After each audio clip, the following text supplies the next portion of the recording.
It's hard to think of a tougher or more important job than being an air traffic controller. Go ahead and try. It'll take you a while. Every day, more than 2.5 million Americans fly in or out of U.S. airports, along with, of course, many billions of dollars of cargo. At any one time, there are about 5,000 aircraft above the United States. On 9/11, for example, air traffic controllers guided every one of them to a safe landing in a little over an hour. Go ahead and try that. It's the kind of job where even a small mistake could lead instantly to the deaths of hundreds of people. Not surprisingly, the hiring standards for air traffic controllers were long among the most selective of all federal jobs. Applicants typically needed to complete military service or pass the FAA's Collegiate Training Initiative program. After that, they sat for a specially designed exam that tested for relevant job skills like math ability and complex problem solving. Only those with the highest scores made the cut. The system was designed to choose the best, and for decades it worked. Then, during the Obama administration, activist bureaucrats decided that the pool of air traffic controllers wasn't diverse enough. They never explained why diversity ought to matter in air traffic control, or why it was more important than traditional goals like competence and public safety. The FAA, without a vote, just scrapped the old hiring system and replaced it with a diversity-friendly version. Most people have no idea this happened. The FAA now requires many of its applicants to fill out what they call a biographical questionnaire before any other screening. Those who answer the questions in a way that diversity monitors don't like cannot be considered for hiring, no matter how much experience they have or how well they may do on the other portions of the testing. The biographical questionnaire is all important. So what is in this biographical questionnaire? Well, we can answer that question because we got a copy of it, and we also got information about how it is scored. And it's shocking. For example, one question asked test takers to name their worst grade in high school. The preferred answer for that is science. In other words, if you can't do science, the FAA is especially eager to hire you as an air traffic controller. You get 10 points for being bad at science, according to the scoring sheet. Another question asked about work history. According to the FAA, the best answer to that question is you haven't worked at all in the past 3 years. You get 10 points for not working. Apparently, unemployed people make the best air traffic controllers. This is demented, by the way, but it's real. So do applicants who played a lot of sports in high school. They're rewarded too. By contrast, applicants who say they know a great deal about air traffic control get only 5 points. Trained pilots get 2 points. Once again, applicants who haven't worked at all, who have been unemployed for the past 3 years, get 10 points. Pilots, 2 points. This is insane, and it's dangerous. It's also indefensible. We asked the FAA's top spokesman why applicants for an air traffic control job would get more points for playing high school sports than for flying planes or knowing a lot about air traffic control. His response, quote, "I'm trying to find that out as well." Well, not actually trying very hard, it turns out. We still haven't heard back with the real explanation, and of course we won't because there isn't one other than shut up, diversity. But we won't shut up. This is too important. Lives are at stake. Joining us now is Michael Pearson. He's a lawyer representing a man who is suing the FAA for its updated hiring practices. Mr. Pearson, thank you for coming on. Thank you, Tucker. I'm glad to be here. Why would the FAA award extra points for incompetence in science, for example?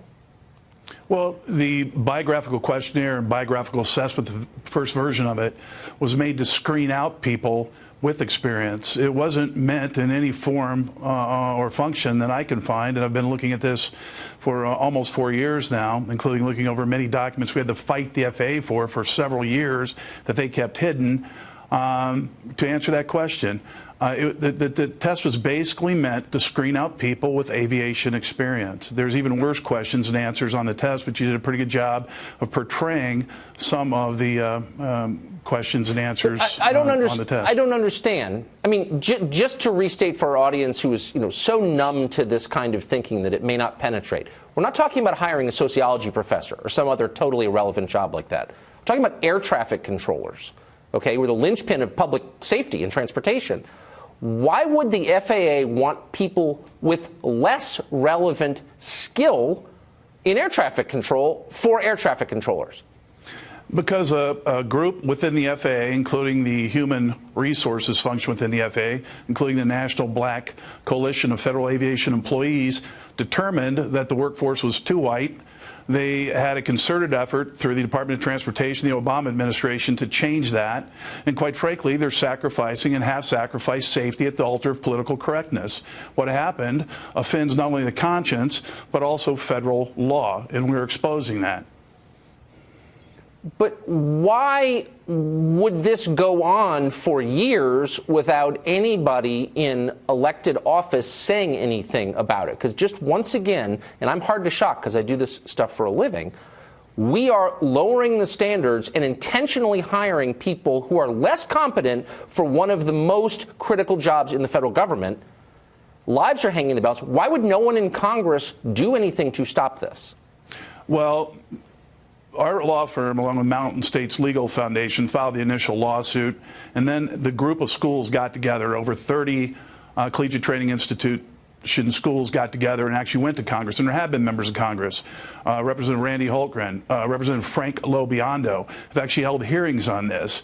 The problem of it is that the union, NATCA, controls a large PAC, and they fund a lot of politicians, and nothing will get passed in aviation without the blessing of the Controllers Union. And their position radically changed when the Obama administration came in, and my belief is that favors were exchanged. Now, I'm not saying that lightly. I was an air traffic controller at 4 of the busiest facilities in the country for almost 27 years, along with being an attorney and a professor. So when I say these things, it's not based only on experience. It's also based upon documentary evidence and proof I have. At the end of the day, everyone flies, including members of Congress who fly quite often. And I think the ones that actually heard this story were offended by it, because it's in their backyard. It's a safety interest for them. This is not a partisan issue, quite frankly, because, again, it's the safety of the national airspace that's at risk here. And I can tell you from training well over 100, probably 300 controllers in my lifetime as an FAA controller, that there is a difference. This is akin to the Veterans Administration hiring doctors and trying to tell the public that the best physician is one that never went to medical school and that the VA could train them better. And that's exactly what's occurred here.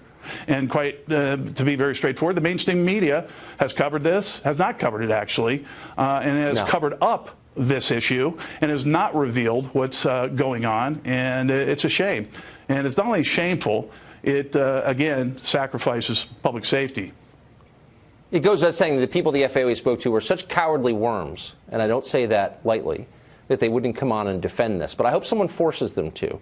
Very quickly, in 10 seconds, a rhetorical question. Did the Obama administration ever show with data that somehow increased diversity in the ranks of air traffic controllers would make the public safer?